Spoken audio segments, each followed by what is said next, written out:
Bienvenue sur la chaîne Educalec. Aujourd'hui, je vais vous montrer comment câbler un tableau électrique si jamais un jour vous avez un remplacement de vieux tableaux dans votre maison ou dans votre appartement, ou sinon une extension de maison où il faut éventuellement rajouter un tableau supplémentaire. Alors, dans la démonstration présente, donc il n'y a aucun risque parce que c'est un tableau neuf, donc non électrifié, mais un petit rappel quand même, à chaque fois que vous touchez à l'électricité, que ce soit pour une prise de courant, un interrupteur, une petite intervention, par exemple genre remettre une lampe ou raccorder quelque chose qui n'est pas bien maintenu au plafond ou une applique ou quoi que ce soit, n'oubliez surtout pas de couper le courant. Surtout. N'oubliez pas non plus, quand vous travaillez en électricité, que ce soit pour du petit bricolage ou pour une grosse intervention, n'oubliez pas toujours d'utiliser une paire de gants.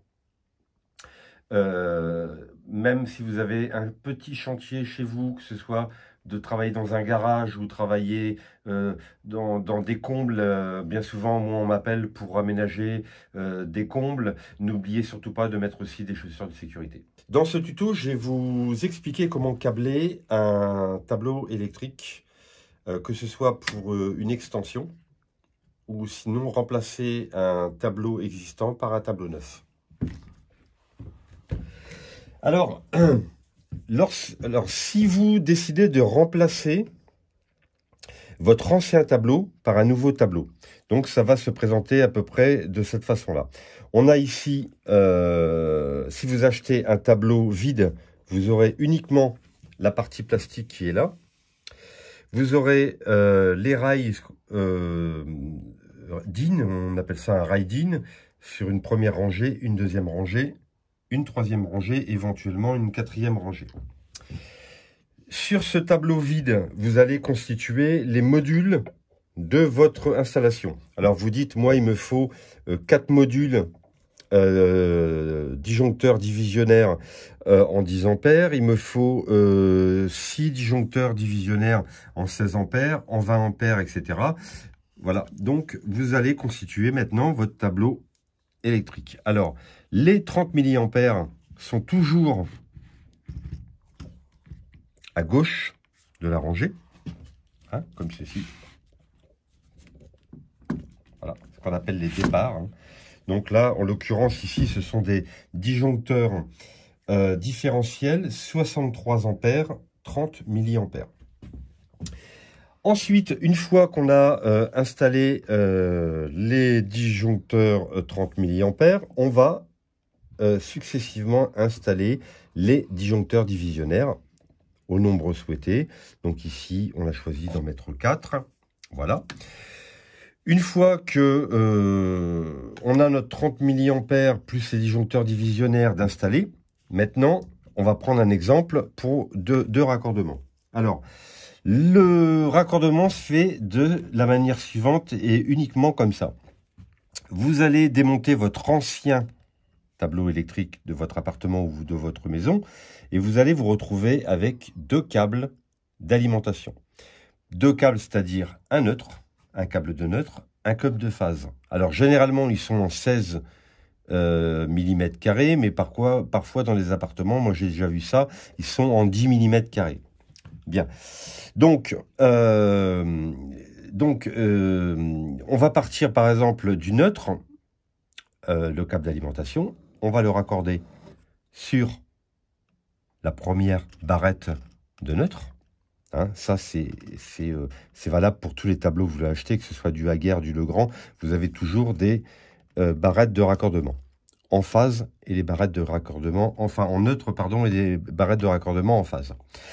Maintenant, on va prendre le deuxième câble, qui est la phase, de couleur généralement noire, rouge ou parfois marron.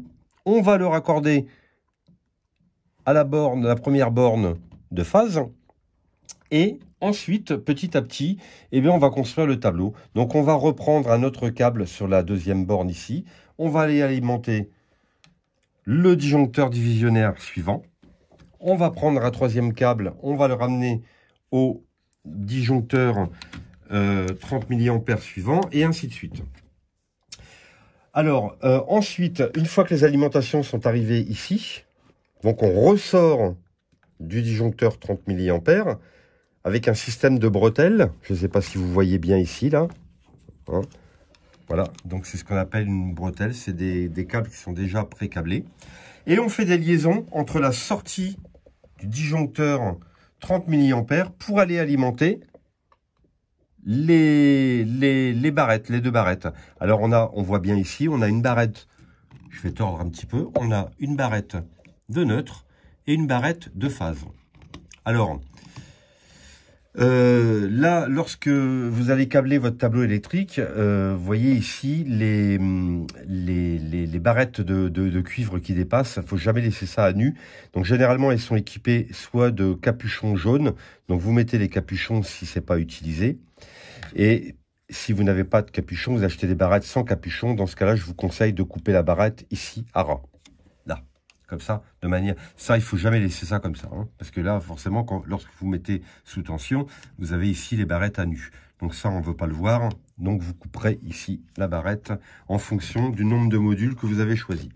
Donc voilà en gros comment un tableau se répartit. J'espère que cette vidéo vous a plu. N'hésitez pas de mettre un pouce si ça vous a rendu service. Ça me permet de remettre du contenu gratuit et d'en faire profiter plein de monde. Si vous avez un projet de rénovation de tableau ou si vous avez un projet d'extension de maison, j'ai créé une petite formation, j'appelle ça une mini-formation, avec un suivi personnalisé pour vous aider à réaliser votre propre tableau électrique. Alors, dans cette mini-formation, je vous délivre le schéma électrique, je vous donne la liste de tous les modules qu'il faut acheter et je vous donne le conseil pour le réaliser sous la norme NFC 1500. Plus le suivi personnalisé avec un numéro de téléphone si vous aviez éventuellement quelques questions à me poser lorsque vous êtes sur la réalisation de votre tableau.